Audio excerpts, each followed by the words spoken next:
So, you want to save the world with clean energy? Make money doing it? Confused about the economic and technical realities of residential and commercial solar, batteries, heat pumps, EVs? Want the real-world scoop on new energy technologies, not manufacturer hype? Then tune in to the Weekly Energy Show, hosted by Barry Cinnamon. Insights from Barry's 40-plus years in the solar and energy industry will help you understand the future ways we'll generate and consume energy. And now, here's Barry.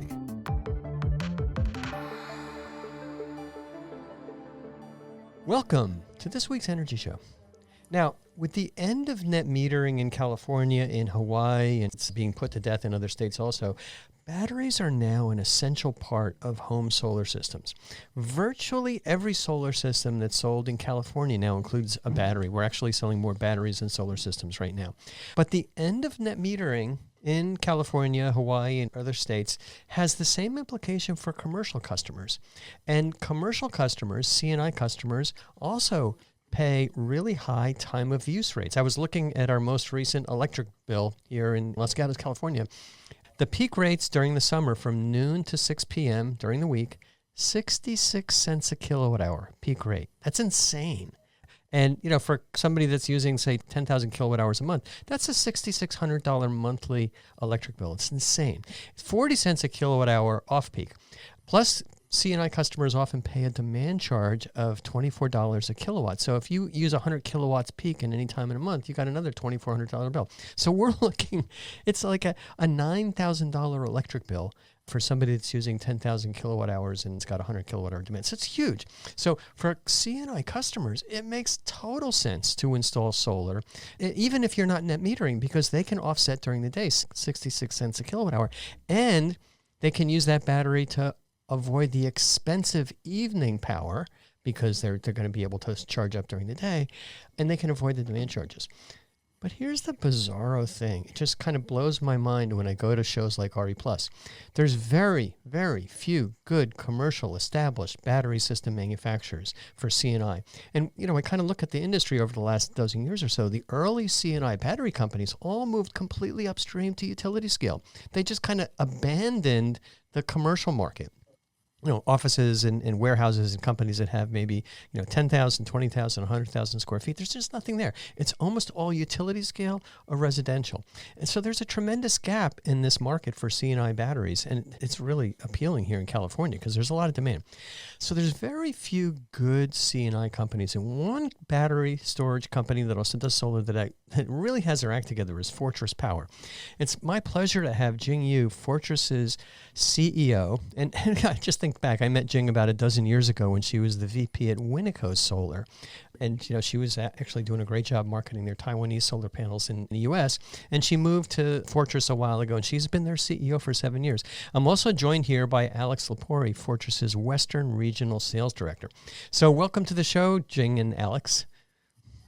Well, Barry, we're very excited to be here. Thanks for the opportunity. And this is a wonderful podcast that you've been doing for years. So. Yeah, it's something that I love to do, and it helps the industry. All right, So let's just get started with a little bit of an introduction about how Fortress got started. Sure. So back in 2016, the Fortress Power actually was founded by me and Barry and Eric, and it's an interesting mix. So I'm the electrical engineer plus business development, and Barry is a contractor / with a Wall Street background. And Eric is chemical engineer that works in automotive industry. And we were approached by Barry approached by SEPTA, Southeastern Pennsylvania Transit Authority, was looking for a battery backup because they get tired of the local utility PECO keeping disconnected power and it disrupt the train schedule. So they approached the Barry Moore and built a battery backup system. And the Barry Moore he is, EPC, he does a lot of system, but he doesn't know what chemistry, what technology to go. So he approached me and Eric, and me and Eric actually come up with a battery, a 5 kilowatt hour lithium iron phosphate battery, and works with the Schneider, the 48 volts inverter together and creates like a battery backup system for SEPTA. And then the idea came, if this works for transit authority, it should also work for off-grid or homes that are looking for backup power. So I start calling some of my solar customers actually in the Northeast, in the Amish community and in Vermont, and they embraced it. And then they used it, they like it. And in 2017, we started really commercialize that, the small 48 volts lithium iron phosphate battery, and grow to now we offer a full turnkey solution for both residential, commercial with a smart EMS, a microgrid controller embedded. You mentioned the Amish community. That's a pretty big jump from a horse-drawn carriage to a battery backup system. It's a little puzzling. Yeah. Well, the nature works the same, right? Is people looking for resiliency. Years ago, resiliency. And there's still a lot of clients looking for resiliency. Now, California market, obviously, beyond resiliency, there's also a strong need of cut the electricity cost. That makes sense. Yeah. So you're located in the Pennsylvania area. Where Yes. are your products manufactured? You can talk about it by segment also. Yes, so for our residential product and commercial, currently primarily are made in Asia, China and Southeast Asia. But we are in the process also have that product to be manufactured here in the US in the second half of year 2025. And I do think that the space probably needs, kind of, I would say a lot of project will be needs a requirement of the US made, especially for, PPA and third party owned products. But I do still believe for cash and loan customers, there's still a good source have some products come from, maybe not necessarily now from China because the possible tariff, but still, like non-China, non-US, there's still very good capacity there can make it the cost effective for homeowners and business owners. Yeah. Okay, good. You mentioned you're using LFP. Is that for the residential and the commercial products? Yes, we actually the first two company offered and really educated industry install EPC about lithium iron phosphate. The other one is, simplified batteries. Yep. They're both very, very good. Yeah. All right. Well, tell me a little bit about your residential products.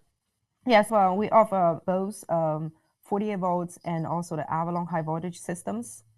Now, the 48 volts products, obviously, that's how the battery storage in residential market started. And still a lot of homeowner and installer use it for, if let's say if you want to have off-grid homes, or if you have the money to invest in a big system to back your entire home, 48 volts is your go-to. It's very flexible. It's easy to scale up, right? And it's robust. Now, the Avalon high voltage system comes with a built-in smart load control. The idea is for homeowner that want to pay a decent size 50 kilowatt hour, 20 kilowatt hour systems, but you still want a whole home power access, but you don't need to invest a big battery bank. Then it's good to invest in smart load controls. When the power goes off, you still have the whole home access, but then the system's smart enough to know to prioritize your loads based on your needs. Yeah, that's such an important feature, and it's something that many companies, including some of the biggest ones in the industry, just kind of say, oh, well, just put in more batteries. But that doesn't really solve the problem when the power goes out in the middle of the night and it's hot or cold. So that's cool. Great. All right, so tell me a little bit about your commercial products. Yes, the commercial one, just like you just mentioned, there's very few companies actually focus on that. We offer, and we have that niche that which is there's a gap. We fit systems from as small as 50 kilowatt hour to about a 4 megawatt hour. Now, the real sweet spot for us is really from the 50 kilowatt hour to about 2 megawatt hour. And that applications, it goes for restaurants, gas stations, right, hotel, to small manufacturings, or even we actually also build a lot of microgrid systems, really for board patrol projects. It comes with the two sizes. One is the East by Mini, which is a fully integrated pre-wired turnkey solution. When you get a system, the inverter, the batteries, the smart microgrid controller is already built in. It's already configured to exactly the system needs you need, and it makes the installation to be as simple as possible. You put a concrete, you drop that very compact units. It's pretty much like two size of, if you look at the footprint, two size of college fridge, obviously a little bit tall, but that really requires little footprint. And you can scale them from within the cabinet, you can scale from 80 to 2066 kilowatt hour, right? And you can stack three of them. So those are very good for small 208 volts or 480 volts applications. Then we also have an East by 280. That is more kind of modular design, because there are some sites we learned modular design has its advantage where you can position the inverter or the microcontroller, the AC combiner. It's in one cabinet. And then, inverter in the different spots. You can group together your different spots. And the 280s really tackle system size from 300, 280 kilowatt hour above to 4.2 megawatt hour. I didn't mention about 50 kilowatt hour. So if you have the smaller system, we do also have our 48 volts can line up to support small three-phase applications. We have a lot of them for farmers. They use it a lot of that as well. They got to pump water when the sun's not shining and they don't want to pay a fortune for it. But there's just a huge gap in the market for three-phase. I'm really glad you guys are doing that. Well, in addition to saving money on having backup power and saving money on your electricity, how does your system handle the demand charges? You mentioned that there's a site controller. How does that integrate with the system? Yes. So all our system comes with a Keystone EMS controller. It's basically a Raspberry computer with all the software wrote in. And the beauty of the Keystone EMS controller is, for instance, for demand charge, right? You can set a baseline, say, hey, I want curtail my demand charge to, let's say you mentioned about 100 kW, you want to curtail to 50 kW, right? You can also curtail 100%, but then it might require you to have a big system. So that might be not worth it, right? So we have also, I need to talk about our Keystone Designer that can also help you identify what's the optimal demand charge for you to reduce. So let's say in this case, it's 50 kW. Then the EMS set up 50 kW. Once this EMS sees that your load's going to exceed 50 kilowatts, the battery will get discharged. So that way, before that 15 minutes interval where utilities start to measure your loads, before that happens, the EMS is smart enough to discharge the battery. So make sure your loads will not exceed 50 kW of pulling the power from the utility. Just out of curiosity, it's just kind of probably getting down into the weeds on this, but if your demand threshold is set at 50 kilowatts and you have a 50 kilowatt hour battery, are you just trying to shave that demand down to 45 kilowatts so the system can last for 10 hours? Or are you shaving it by 2 kilowatts? Or how does the system decide that level? Yeah, well, it really depends on, like the peaks you shave the durations, right? So we've seen a lot of peaks actually very short time. It's only 5 or 10 minutes, right? And then you probably just, if you do not want to invest in a big battery, then it just the system stops discharging. But let's say your peaks are long duration, then you need more batteries. Your capacity can go up. The system designed that you can have flexibility to add the capacity. Okay. Yeah, that's a really important feature because that's just another very big contributor to savings by minimizing those demand charges. What's the backup power capacity of your system? Because here in California, we've got a lot of blackouts and there's a lot of commercial customers, whether they're hotels, service stations, whatever. They just, they need to be processing transactions, car dealerships, and they're really looking for that backup capacity. Yeah. What can you do in that realm? So we can cover from 30 kilowatts to 625 kilowatts AC output continuously of the backup power. And then depends on the duration of the backup power you want to run, then you just add a battery capacity to that. Yeah. Okay.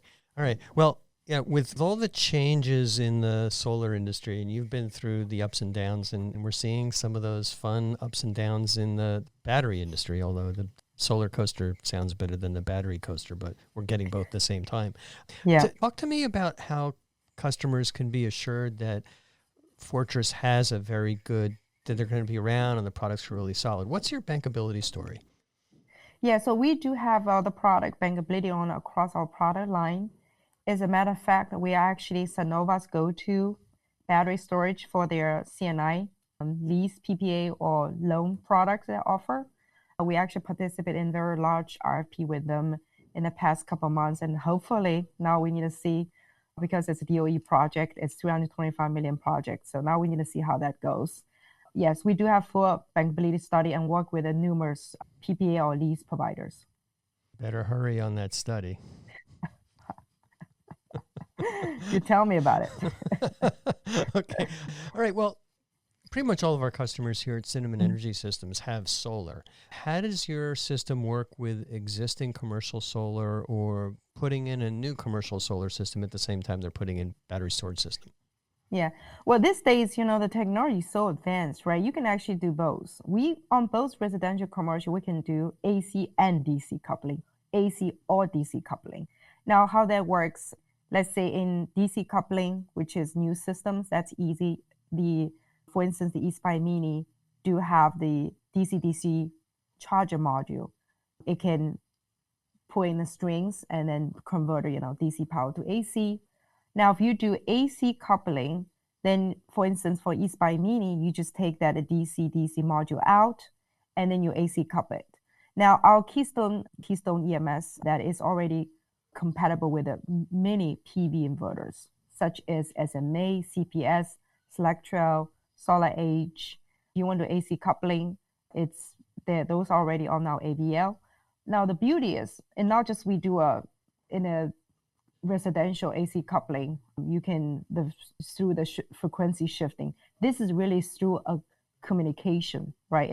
They send data, telemetry data to each other, allows our EMS controller actually to curtail PV production if it's needed. If it's in zero export applications or in the cases that there's no power for the PV to go, the EMS microcontroller can curtail PV production. Yeah, that's a really good feature. I mean, there's 3 ways to do that. You can just shut the production of solar off. You can use, with a relay, you can use frequency shifting to also do that without a relay. But the best way is with a power control system where you just throttle back the solar. But now that you mentioned it, let's talk a little bit about zero grid export situations. There's this funny law that popped up in California called AB 2143, which doesn't really say zero grid export in it, but it basically is all about prevailing wages. And the way this law came about was that the California government decided that even net metering is an incentive, and they were able to twist the regulations that basically say that if there's any government incentive, the work has to be done on prevailing wages. So they passed a law. I actually testified against it, but they passed a law that basically said that every net metered system in California that's using Rule 21, anything that's interconnected under net metering, old or new, has to have full-blown prevailing wage requirements, which adds a lot of expense. It makes it really hard to find the right manufacturer. It's not just wages, it's the workforce. But there's a kind of, not as much a loophole, but it only focuses on net metered Rule 21 systems. So any system that has zero grid export, in other words, you're never going to send the solar or the battery power back to the grid, you don't have to worry about these really expensive requirements. So how do your systems work in California and probably other states too, probably Hawaii? How do they work with a zero grid export situation? First of all, Barry, I really appreciate that you've been a long year warrior for solar storage industry. I know you have been really, with the obvious other, CASA members to really protect the industry. And I know you guys have gone through a lot of battles. And it's always interesting to see that California, in one hand, very embrace renewables, right? But on the other hand, you always have those new regulatory requirements come out, and then just nobody knows what it is, and it makes the AHJ and the utility, the permitting, it's just a lot of red tapes. Now, regarding this is the so-called zero export. It's the equipment, the full equipment need to be, that means the charge controller, the hybrid inverters, the battery storage, and also the EMS controller, all has as a system, entire system has to be UL 1741 CRD certified. So what that means is that when the certification is going through, basically test that the battery storage system have in a timely manner to discharge, or sorry, not discharge, a timely manner, be able not to export when the grid basically tell you I'm at a full capacity, stop, export to me. We have very short time window basically to stop exporting.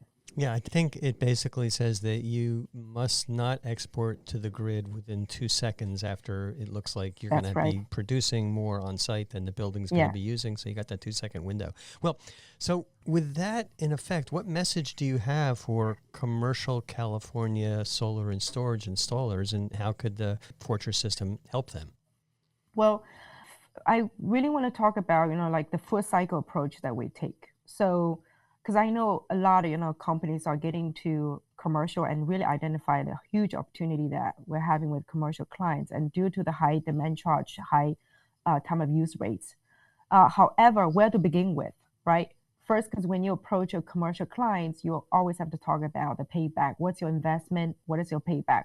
So we have an in-house Keystone designer that can help our EPC developers to really do system design as well as financial analysis. So you can bring that to your commercial clients and present to them, hey, this is your capex, right? And this is your saving, monthly saving, and that's your aggregated savings throughout the entire lifetime of the systems. And that really helps our EPC and developer start that pitch. Why battery storage makes sense. That's step one. And second is we talk about the permitting, right? Have a fully certified equipment. I'm talking about certified means also has to be approved by the utilities. And we have fully certified equipment and with a standard permitting package ready for you to submit as an EPC developer. That's very crucial because otherwise the permitting can hold for 6 months, years, right? You have gone through that pain. So that's another area that's very crucial that we provide that kind of support. And then have the equipment that comes with embedded EMS controller. That's very crucial to deliver those economics that you designed in the first place for the commercial customers. And last, that a lot of times the commercial clients will also, or the EPC developers also will ask us to do on-site support. So we provide that on-site support as well. So we really do a full hold hand for project development to permitting, installation, commissioning. But more important, we also have a fleet portal where you can access all the data and it gives you also preventive O&M analysis as well. Sometimes we even notice that the generator for some reason run longer than it should be. And we will send that notification to the customer, hey, you might want to look into our systems. You don't want your generator run that long time. So all those information is very critical to meet your commercial customers' financial objection, but also provides them the resiliency or even energy independency. Yeah, that system sizing and analysis software is really useful. I mean, when we first started looking at the Fortress system, we're trying to use the standard tools out there, which are really good.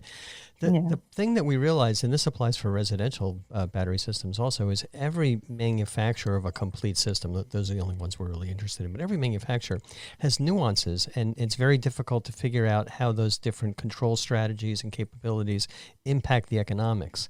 And so, Fortress taking the step of making sure that you've got accurate system sizing and financial analytical software that will work with the rates that are in effect in the local community. Super, super useful, because that way you can make sure that you're giving the customer the best deal and you're showing the best payback. Yeah. And I really think it's just you talk about it for California commercial or even nonprofits, whomever has three-phase power that should really look into do analysis and see if the solar storage is a good option for them, which we know that in a lot of cases, it really makes totally sense. So we talked a little bit about this system sizing and economics software upfront, but I know software is a big challenge for all battery systems, whether that's the app that customers have, administration software so you can see how your system is working in detail, Fleet View for companies that are monitoring a lot of systems, and just the basic monitoring platform. Where do you develop that software and what components do you have? Yeah, so we are a traditional and hardware manufacturer, right? We begin with a 48 volts product. What we did is 3 years ago, we made acquisition of an EMS platform from CleanSpark. CleanSpark has been doing solar storage project development for almost 10 years. But we know 3 years ago, commercial storage, it's just very small market, right? And then they decided to pivot into the crypto mining. So we were very lucky to be able to acquire that EMS platform and the team behind it. So the team and EMS actually has aggregated close to 10 years of experience when we acquired. Obviously, they went us through a lot of investment mistakes. So when we acquired this EMS platform, it's really, really robust and being tested with a 50 plus systems all over the place with all kinds of different equipment, because CleanSpark is not an equipment manufacturer, they're a developer. And we learn a lot about different equipments, how that interact, how the data, work together, telemetry data, API integration. So our systems are very, very robust. Now, I can not tell you it works 100% because no software works 100%, but just give an idea that for some of the TPO financing company, we have to make sure our systems operating 95% of the time.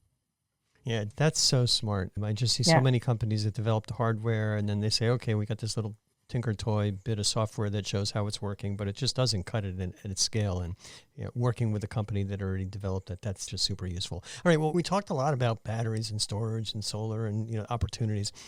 What do you do for fun when you're not selling battery systems? Well, I have 2 girls. I like to travel with my family. I like reading them books and spend time with them. Yes, that's kind of my hobby. Right. You got a life. That's the important part. Yes, absolutely. I think that's important. Yeah, right. Yeah. Okay. Well, how can people get in touch with Fortress? Yes, you can go to our website, fortresspower.com, and you can see all the products. But more important, we also have a project sheets where you can, as an EPC developer, you can fill out the project sheets under a commercial sector, and we will help you design the systems. And do you have a phone number or a website address? Yes, it's fortresspower.com. And the phone number is Alex. I was going to defer Alex. You want to give your phone number? Of course, 877-497-6937 is our line. That's good. I hate to say it, but so few people use the phones, and one of the biggest criticisms we get with our customer service is we're not answering the phone anymore. We answer the emails right away, but not the phone. So anyway, that's really, really good. Well, anything else, Alex, or anything else, Jing? Well, Alex, I want you, have a talk about that. You've been in the California market, represented Fortress Power for years. Yeah, what do you know? What kind of advices or suggestion that you have for clients? I always tell folks to do their research, right? Before they even consider commercial project development, it's a little bit different than residential, right? It's a longer sales cycle. There's a lot more stakeholders involved. So in residential, Barry, as you know, it's relatively quick with residential projects. Commercial, it's a much bigger appetite to take on. So I always tell folks, do your research, work with reputable manufacturers like Fortress Power that can support you from beginning to end, whether it's with design, on-site commissioning, and things like that. So do your research, head over to our website, fortresspower.com. A lot of resources there, from installation guides to YouTube videos and everything in between. All right, that's terrific. All right, well, thanks, Jing, and thanks, Alex, for joining me on this week's Energy Show, and thanks to all of our listeners for tuning in. If you missed any of today's show, you can always go to the Energy Show website at energyshow.biz and listen to the podcasts.